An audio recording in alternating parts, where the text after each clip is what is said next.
जय शिवराय. तर मी आज तुम्हाला खिचडी दाखवत आहे बनवून. हे बघा इथं मी हे टाकलेलं आहे शेंगदाणे, 4 मिरच्या मीडियम तिखटाच्या आहेत आणि थोडी साखर टाकलेली आहे. हे बघा आणि ही खिचडी एवढी घातलेली मी कारण आज शनिवार आहे, आरकेसाठी बनवत आहे. त्यांचा उपवास असतो ना त्यामुळं. आणि असे हलवून घ्यायचे, असे हलवून घ्यायचे आहे. असे हलवल्यानंतर आहे ना, मी एक तुम्हाला सांगू का, आपण जेवढं म्हणजे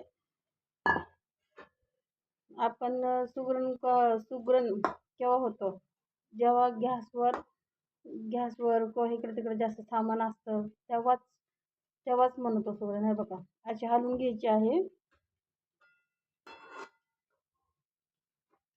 हे बघा हलवून घ्यायची एक 10 मिनिटासाठी. बारीक गॅसवर ठेवायची, नाही तर हलवत राहायची. हलवत राहिल्याने लवकर शिजते. हे बघा तर खिचडी आहे रेडी. आहे बघा अशी झालेली आहे.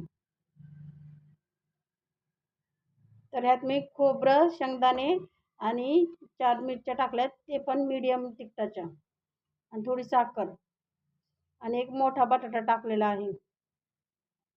आणि शेंगदाण्याचं किंवा खोबऱ्याचं तेल वापरू शकता तुम्ही. मी ह्यात तूप टाकलेलं आहे.